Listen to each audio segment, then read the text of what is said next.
Oke, halo semuanya. Selamat datang kembali di YouTube channel aku. Dan di video kali ini kita masih mau ngomongin seputar COVID versi 5 atau COVID 5. Lebih aneh sebenarnya aku lagi di dalam kamar dan di luar kamar itu sebenarnya banyak banget suara-suara yang bisa dibilang bisa mendistraksi video kita kali ini. Tapi semoga suara dari luar nggak terlalu masuk ke dalam video kali ini dan suara aku bisa cukup jelas ya di video kita di kesempatan hari ini kayak gitu.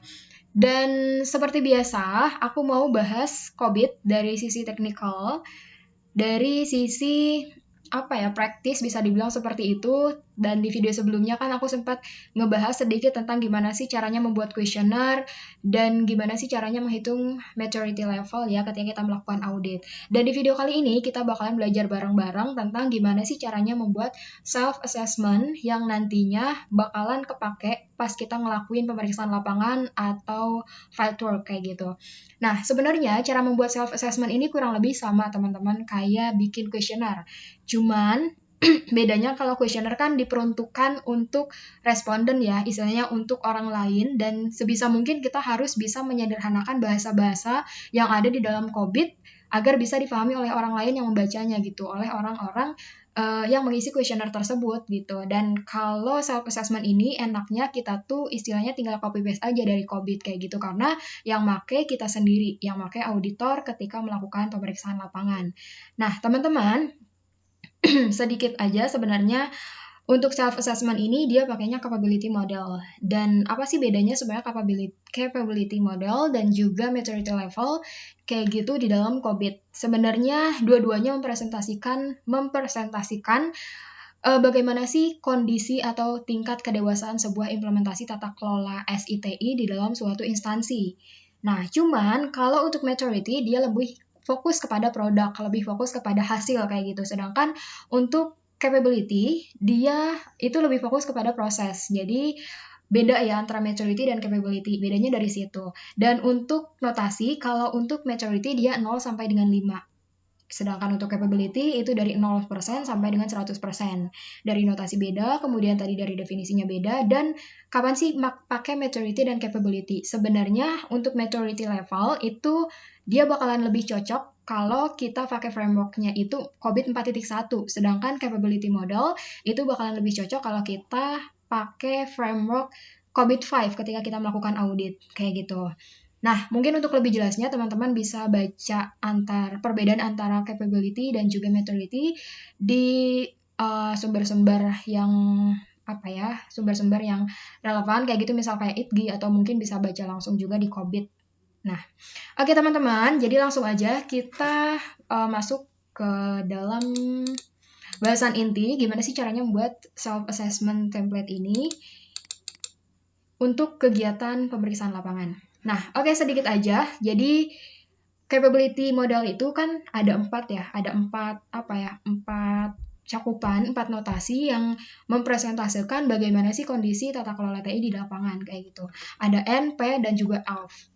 M, P, L, dan F. Sorry teman-teman. Nah, untuk N sendiri itu adalah kondisi di mana ketika implementasi tata kelola TI-nya itu belum sama sekali atau mungkin hanya sangat-sangat kecil diimplementasikan di dalam instansi yang sedang kita audit kayak gitu. Dan kisaran persentasenya itu 0 sampai 15%. Untuk partially achieve itu berarti cuman sebagian yang bisa tercapai. Misal ada 10 proses, terus yang diimplementasikan baru 3 sampai 5. Itu masuk dalam partially achieve. Dengan justifikasi tingkat capabilitas itu 15 sampai dengan 50%. Kemudian untuk largely achieve itu 50 sampai dengan 85%, itu sebagian besar prosesnya sudah mampu diimplementasikan, atau full achieve udah jelas ini sebagian besarnya sudah bisa dicapai atau mungkin seluruhnya sudah bisa dicapai kayak gitu. Dan untuk NPLF ini teman-teman mungkin bisa baca lebih jelasnya di COVID ini nih, rating scale ada NPLF, definisinya kayak gimana kan, not achieve, ada partial achieve, ada largely achieve, ada full achieve. Ini dokumen COVID yang proses assessment model atau PAM. Nah, kita balik lagi ke sini. Untuk notasinya semoga sudah bisa difahami ya teman-teman. Kemudian kita masuk kepada table. Nah, di sini ada nama domain, nama subdomain. Di sini contoh aku kasih B01, Kemudian di sini ada nama prosesnya, Manage Programs and Project. Seperti biasa ini dapatnya dari COBIT, Process Assessment Model. Kita cari BAI.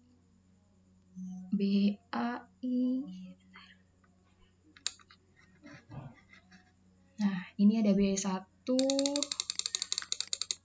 Nah, ini ada BA1, Manage Programs and Project, Process Name ya. Teman-teman tinggal copy paste aja ke sini. Terus ini ada purpose, tujuan kita ngelakuin audit di area ini, BI01 itu apa? Kita balik lagi ke sini. Teman-teman tinggal lihat ini dari proses purpose statement. Ada realize business benefits, bla bla bla, sampai dengan portfolio. Nah, ini sama kan ya, realize business benefit, bla bla bla, sampai dengan selesai. Nah, kemudian di sini adalah capability dimension. Ada level 0, 1 sampai dengan 5. 1, 2, 3, 4, 5. 0 itu incomplete. Level 1 perform, kemudian level 2 manage, level 3 establish, level 4 predictable, dan level 5 ada optimizing. Untuk definisinya, sebenarnya teman-teman bisa baca juga di COBIT ini. Kita balik lagi ke COBIT 5. Kelewat. Nah, ini dia. Ada level 0, level 1, level 2, level 3, level 4, dan level 5.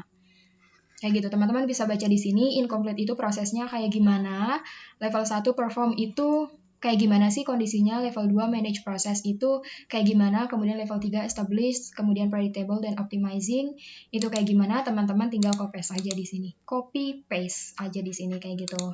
Mulai dari level 0 sampai dengan level 5. Kemudian di sini ada kriteria. Kriteria ini maksudnya adalah ketika kita ingin mencapai level ini, kita itu harus memenuhi persyaratan yang seperti apa sih, kondisi lapangannya kayak gitu.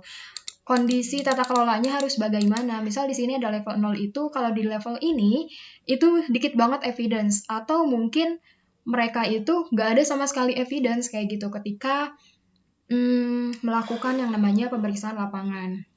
Dan untuk level 1 ini ada PA 1.1, teman-teman juga bisa baca-baca di sini. Terus juga ada kelanjutannya di bawah. Nah, ini PA1 Process Performs, PA22 Work Product Management, dan segala macamnya. Di sini ada di Capability Dimension ya, teman-teman bisa baca ini. Nah, kemudian kita lanjut lagi ke sini. Di sini level 0 kondisinya seperti ini, level 1 kondisinya adalah ketika prosesnya itu sudah bisa tercapai. Nah, tercapainya itu kayak gimana sih? Pasti definisinya masih sangat general banget ya. Nah, kita detailkan lagi. Tercapainya itu adalah ketika BI1 ini bisa mampu, itu stakeholder-nya itu sudah di-engage gitu kan di dalam programs and project. Ini untuk poin BI11. Untuk poin BI12 itu the scope and outcome of project, programs and project are viable and bla bla bla. Teman-teman ini dapat dari mana? Bisa dapat dari COBIT. Kita balik lagi ke domain BAI. Halaman 60-an. Nah, di sini ada number, kode ini adalah BAI, sub dari subnya domain BI01. Kayak gitu. Ada BI11, BI12, BI13, 4, 5, dan 6. Dan ini description-nya teman-teman juga bisa langsung copy paste aja di sini. Ini menunjukkan atau menjelaskan kriteria seperti apa sih kalau kita mau mencapai level 1, level 2, dan segala macamnya. Dan untuk ini, kriteria are meet, why or no, ini sebenarnya kayak kolom confirmation column aja. Jadi level ini tuh udah bisa tercapai belum sih? Iya, kalau misalnya dia sudah bisa tercapai, no kalau misalnya belum. Teman-teman mungkin bisa pakai bahasa Indonesia juga kalau mau. Dan di sini ada kolom komentar. Kolom komentar ini adalah kayak keterangan aja gitu untuk mendukung statement kita ketika kita menemui suatu evidence atau ketika kita menemui kondisi tertentu. Di sini feel free aja mau diisi kayak gimana. Misal untuk level 0, oh di sini sama sekali nggak ada evidence, atau mungkin ada tata kelolanya sebagian kecil terimplementasi. Apa aja sih yang bisa diimplementasikan? Terus misal di sini, oh work produknya udah lengkap untuk level 1 ini. Dan work produknya apa aja sih? Terus yang belum ada kayak gimana, kondisi lapangannya kayak gimana, teman-teman bisa tulis di sini. Kayak gitu. Dan di sini ada capability modelnya, model kapabilitasnya kayak gitu. Di sini ada N, P, L, dan F dengan persentasenya masing-masing. Dan untuk teman-teman, ngisinya ya di sini sebenarnya nggak harus yang kayak kelipatan 5, misal harus 15%, misal harus 50%, enggak. Itu semuanya tergantung daripada bagaimana sih perhitungan work product dan juga prosesnya kayak gitu di lapangan. Dan teman-teman mungkin bisa di sini ngasih angka 69% misal, 69% misal, atau mungkin 46% gitu. Intinya nggak harus bulat kelipatan 5. Dan yang pasti kalau misal kita ngisi salah satu kolom dari NPLF ini berarti 3 kolom yang lain harus dikosongkan karena nggak mungkin suatu hal itu bisa mewakili dua kondisi yang sangat berbeda kayak gitu. Ini kan semuanya beda ya. Nah, teman-teman, semoga bisa difahami. Dan untuk perhitungannya, mungkin teman-teman bisa pakai rumus average. Nanti di bawah ya, bisa pakai rumus average untuk memudahkan melakukan assessment ini kayak gitu. Tapi kalau misal mau ngitung manual juga silahkan. Tapi yang pasti self assessment template ini bisa mempermudah kita ketika kita melakukan pemeriksaan lapangan untuk menceklis mana saja sih poin-poin yang sudah dipenuhi, mana saja poin-poin yang kurang, dan bagaimana sih kondisi lapangannya. Dan nantinya self-assessment ini bisa menjadi salah satu bukti kita ketika kita melakukan pelaporan kepada auditi kayak gitu. Dan juga tentunya bisa mempermudah kita ketika kita melakukan pengolahan data sebelum tahap pelaporan dan juga analisis data tentunya. Dan teman-teman mungkin segini aja video dari aku kali ini, semoga bisa difahami dan tentunya semoga bisa bermanfaat untuk kita semua. Terima kasih. Wassalamualaikum warahmatullahi wabarakatuh.